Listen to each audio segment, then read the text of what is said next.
Peace, cosmic family. In the famous words of MJ from his song, "You're Just Another Part of Me," we're taking over. We have the truth. Thank you for joining me today for my ongoing brain dump of hidden cosmic forces. Today I will be taking your brain down a rabbit hole and pulling you right back out. I'm going to be teaching about the depth of Zodiac and the hidden numbers versus using astrological practices that are over and outdated. You're going to thank me later for casting the correct spell and helping you break out of the illusion given to you by some magical lawbreakers who have hypnotized you to believe in false information. It happens all the time, but I loathe to see it. Basically, I will be telling you how we fucked up the zodiac signs and are using them totally improperly. Now, before I start dabbling in this topic, let me first address something that will have to be talked about over and over again, like rhetoric. As I begin this lecture series and continue it until time permits, a lot of what happens with knowledge as it's passed down from generation to generation is similar to what happens in a game of telephone. Similar to that game you might have played way back in elementary school, and you know what I'm talking about. The game where you whisper in someone's ear a secret phrase, and that secret phrase is passed on, whispered from ear to ear throughout the entire classroom.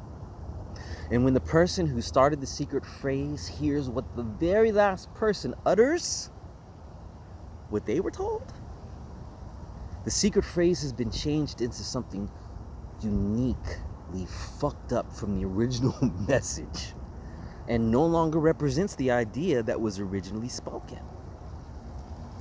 In fact, just to spank a couple more cosmic booties as I'm smack dabbing you in the face, the best way to beat that game is just to not whisper, but to shout out the phrase to the entire class and then have them repeat it.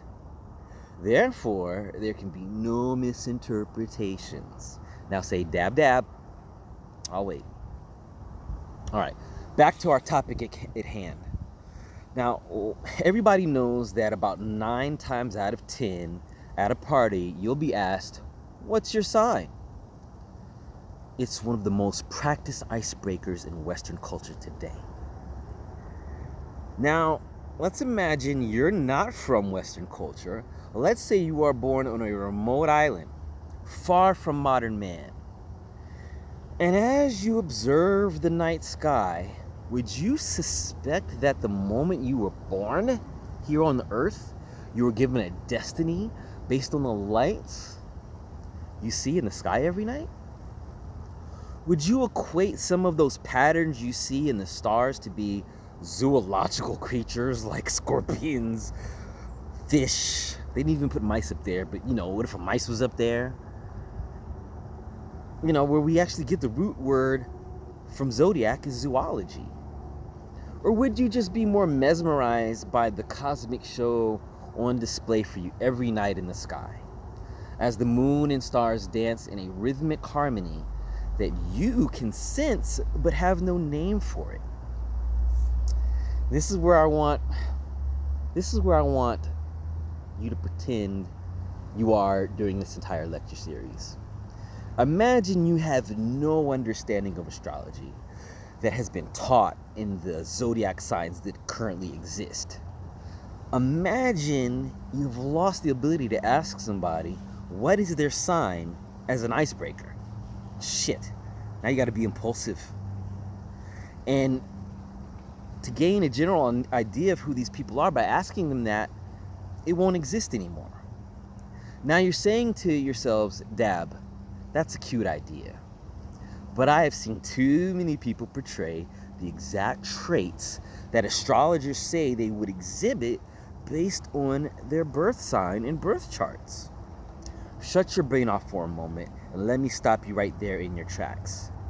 The zodiac signs are man-made just as much as the borders that are drawn to divide the United States up into these separate states, and the borders drawn in Africa are drawn to make the different, states of Africa. It's all man-made.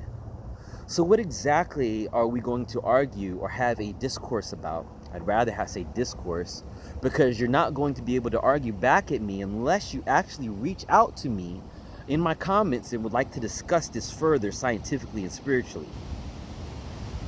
Let me call out the elephant in the room first.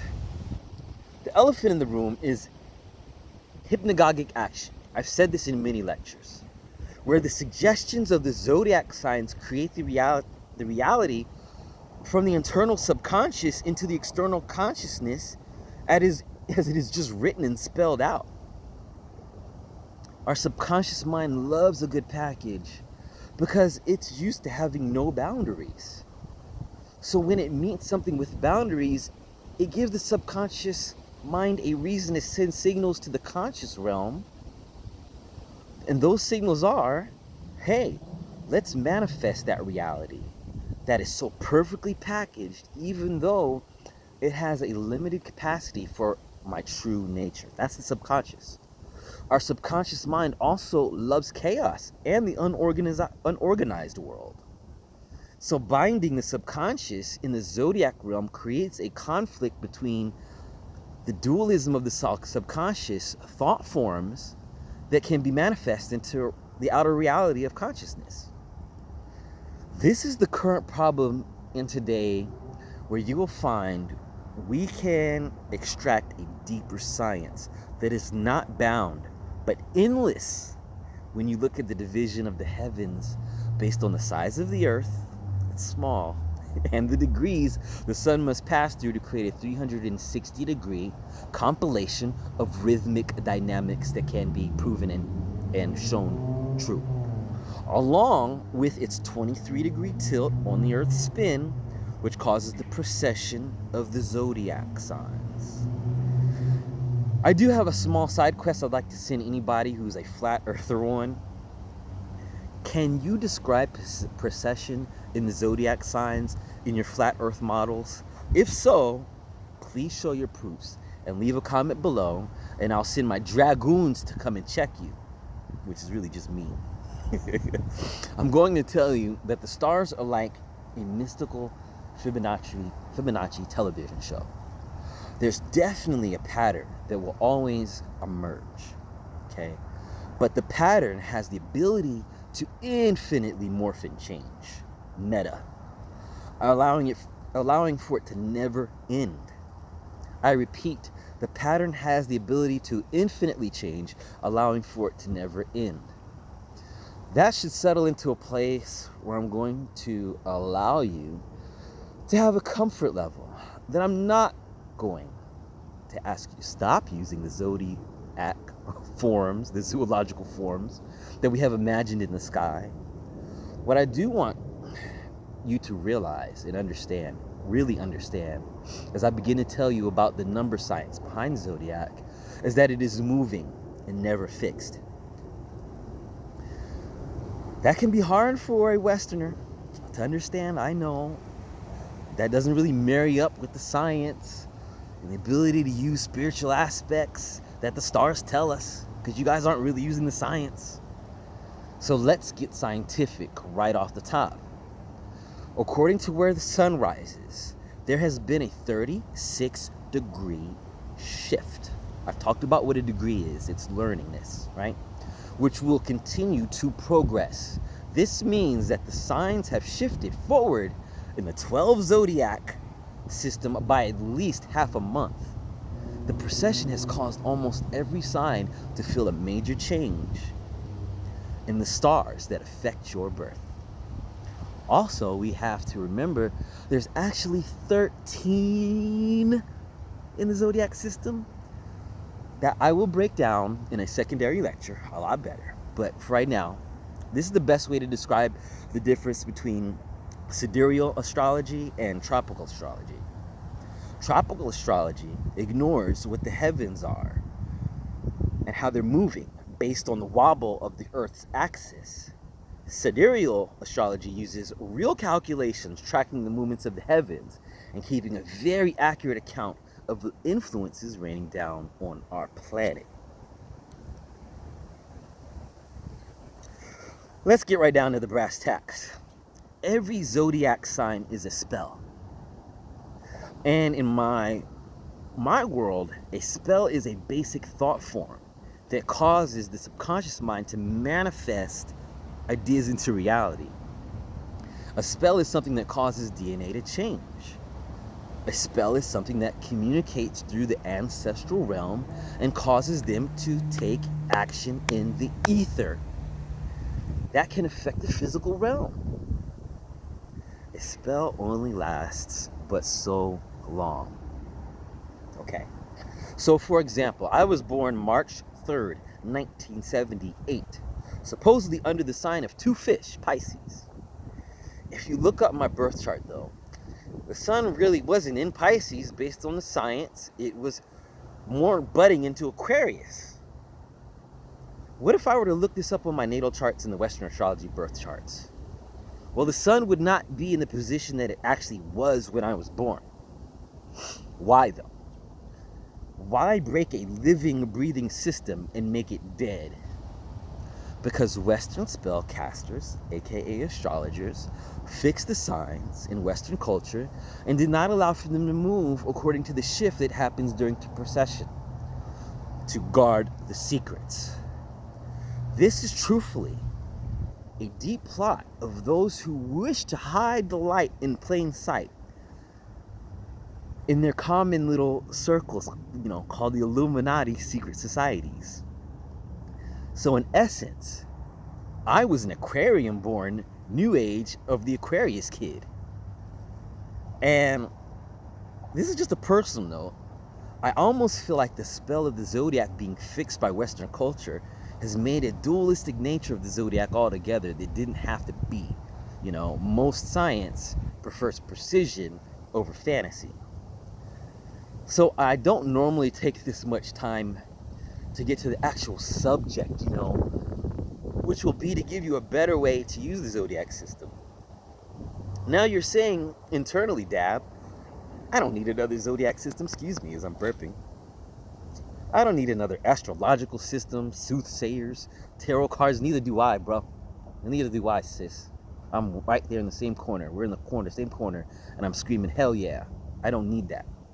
But I'm also in your corner screaming, there is a science that has to be utilized to its fullest or we miss out on our own cosmic gifts. Now say dab dab. I'm about to give you a wisdom that might not marry well with each and every one of you at first, but it will infiltrate your subconscious. What this grand revelation I want to impress upon you is that you are every zodiac sign at any given time where the sun is in the sky. Okay, I'm waiting for the laughs. No, look, I'll wait. No, I'll wait. Are you done laughing? I understand this is not normal, but that's because you've accepted something that is abnormal as normal, and it's hard to break out of it, and I understand that.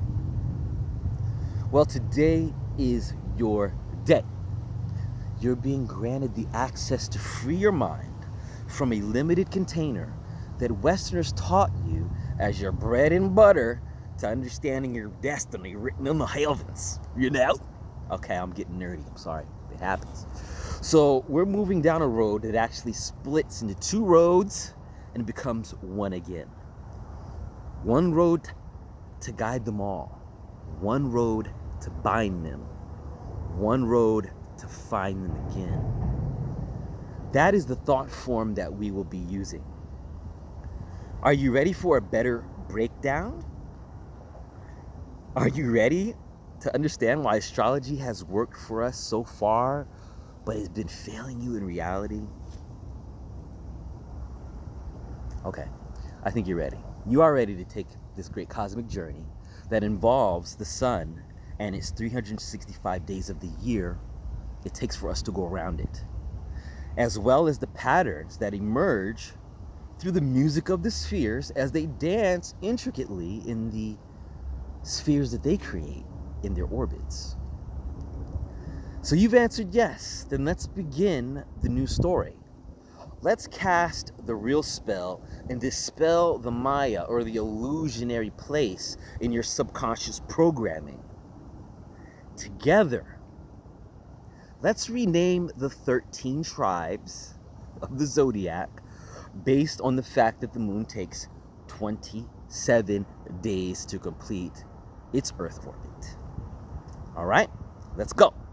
Sun signs. Aries, the cipher keeper, April 18th to May 13th. Taurus, the knowledge keeper, May 13th through June 21st. And these are approximations, okay? Gemini, the wisdom keeper, June 21st to July 20th. Cancer, the understanding keeper, July 20th to August 10th. Leo, the culture and freedom keeper, August 10th to September 16th. Virgo, the power and refinement keeper, September 16th to October 30th. Libra, quality keeper, October 30th to November 23rd. Scorpio, God and devil keeper, November 23rd to November 29th. Then you have Ophiuchus, the build and destroy keeper, November 29th to December 17th. And then, we have, of course, Aquarius, the knowledge of knowing keeper, February 16th to March 11th. And to round it all out, we have Pisces, knowledge of wisdom keeper, March 11th to April 18th. This word illustration spell totally deviates from the zoological picture painted by the zodiac signs and takes it down a numerical base from 0 to 12. Now, are you bored yet? Now go back and check the sun sign that I named for you when you were born, and check those aspects in yourself and how you feel about that. Is this an aspect of your higher self and not of just your carnal self? Is this a spell you would be willing to live with, as it has a positive attribute only? Are you willing to be okay that polarity of the divine self is only an illusion and a thought form? In actuality, the divine self is a master of all cosmic gifts. If you are accepting the words coming out of my mouth and are willing to learn more, I'm getting ready to begin a Patreon account. I will go deep into the understanding beyond what I just talked about for those who are seeking. Now, I know just because I put a monetary value and a paywall behind something doesn't mean that I'm not gonna get spies and infiltrators. I'd have to be born yesterday to believe that idea. But it's really an equivalent exchange. How to make a practice that will be followed if I'm going to dive any deeper for those who want wisdom beyond the books currently sharing false informations to cast spells. And on that note, if you can hear the sound of my voice, hit the like button. As well, don't forget to subscribe to my channel. The next set of lectures are about to get very interesting. What I'm contemplating doing is kind of putting the first 3 minutes of every lecture and then posting the full lecture behind the Patreon wall. And as always, thank you for tuning in. You could have been anywhere else in YouTube, but you were here with me. Damn.